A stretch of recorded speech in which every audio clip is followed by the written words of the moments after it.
इसका कोई महत्व नहीं कि आप कितने अकेले हैं। इसका कोई महत्व नहीं कि आप कितने बीमार हैं। इसका कोई महत्व नहीं कि आप कितने लाचार हैं। लेकिन आज सिर्फ एक ही बात महत्व रखती है, और वह यह कि परमेश्वर आपसे प्रेम रखता है। और परमेश्वर के उस महान प्रेम में आप सभी को शैमुएल तांडी का प्रेम भरा नमस्कार। मेरे प्रियो, आकाश, चंद्रमा और तारागण की सुंदरता व नियुक्ति को देखते हुए राजा दाऊद ने अपने भजन में इस प्रकार लिखा है, तो फिर मनुष्य क्या है कि तू उसका स्मरण रखे, और आदमी क्या है कि तू उसकी सुधि ले। भजन संहिता 8 उसका 4 पद।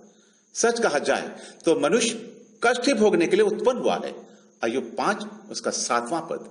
यह जीवन मनुष्य को परमेश्वर की तरफ से मिला है, चाहे इसकी अवधि बहुत छोटी हो या कष्टप्रद हो, या चाहे यह फूल की नहीं खिलता फिर तोड़ा जाता है, और कुछ समय पश्चात इसकी खुशबू अर्थात महत्व समाप्त भी क्यों न हो जाए। आपको देने के लिए मेरे पास एक खुशखबरी यह है कि यीशु मसीह शारोन का गुलाब और तराइयों में का सोसन फूल है, जिसके बलिदान और पुनरुत्थान की खुशबू से आज सारा संसार सुगंधित है। जिसने आपको पाप के सड़ाहट से छुटकारा देने के लिए अपना कीमती व पवित्र लोहू को बहा दिया और आपके श्राप को अपने ऊपर लेकर आपके लिए अनंत जीवन का मार्ग खोल दिया। मेरे मित्रों, आपके जीवन का फूल क्या खिलने से पहले ही मुरझा गया, या आपके जीवन रूपी वृक्ष में बसंत आया ही नहीं? क्या आपके जीवन रूपी वृक्ष में फूल व फल लगने से पहले ही वह एक ठूंठ बनकर रह गया है, जिससे आपकी उम्मीदों का चिराग जलने से पहले ही बुझ गया है? तो फिर निराश न हो। यीशु मसीह सच्ची दाखलता है और आप डालियां। अपना संबंध उस जीवनदायी वृक्ष से बनाए रखिए। वो जीवन जल का सोता यीशु आपके जीवन की मरुभूमि में वर्षा बनकर जीवित जल को छिड़केगा, अर्थात जीवन जल को छिड़केगा और आपको सुगंधित कर देगा, जिससे आपके विश्वास की जड़ मजबूत होगी। आपका ठूंठ नर्म डालियों से भरपूर हो जाएगा, अर्थात पौधे के समान उससे शाखाएं फूटेंगी। अय्यूब 14 अध्याय के 7वें पद में लिखा है, उससे नर्म डालियां निकलती ही रहेंगी। जिस प्रकार वृक्ष की आशा व विश्वास के कारण ही उसमें से नर्म डालियां निकलती ही रहेंगी, उसी प्रकार आपकी भी आशा व विश्वास के कारण ही आपके जीवन रूपी वृक्ष के साथ ऐसा ही होगा।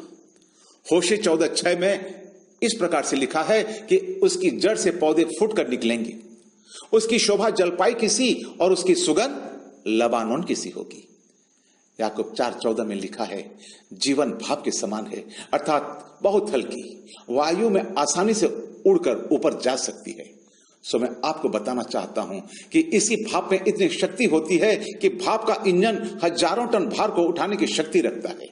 ताकि इसी प्रकार जिस प्रार्थना को आप हल्की, मामूली व कमजोर समझते हैं, जिससे न तो बीमार चंगे होते हैं और न ही दुष्ट आत्माएं भागती हैं, विश्वास करें, भाप के समान हल्की, मामूली व कमजोर इसी प्रार्थना में परमेश्वर अपनी सामर्थ प्रकट करेगा। एक दिन यही प्रार्थना मनुष्यों के लिए उद्धार व अनंत जीवन की आशीष लेकर आएगी। आपकी इसी छोटी, मामूली व कमजोर प्रार्थना से बड़े बड़े आश्चर्य कर्म होंगे।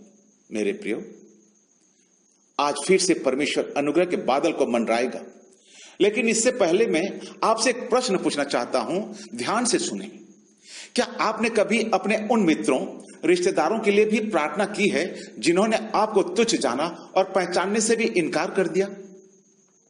क्या आपने अपने पति को क्षमा किया? मेरी प्रिय बहन, मेरे प्रिय भाई, क्या आपने अपनी बेटी और पत्नी को क्षमा कर दिया? क्या आपने अपनी कलीसिया के सेवक को माफ कर दिया? ध्यान से सुने, आपने अपने सेवक, रिश्तेदार, मित्रों या किसी और की जितनी बार बुराइयां की, क्या उसके लिए उससे अधिक प्रार्थना की? एक बात स्मरण रखें, यदि हम प्रार्थना करने का कर्तव्य पूरा नहीं करते तो फिर किसी की बुराई करने का भी अधिकार नहीं रखते।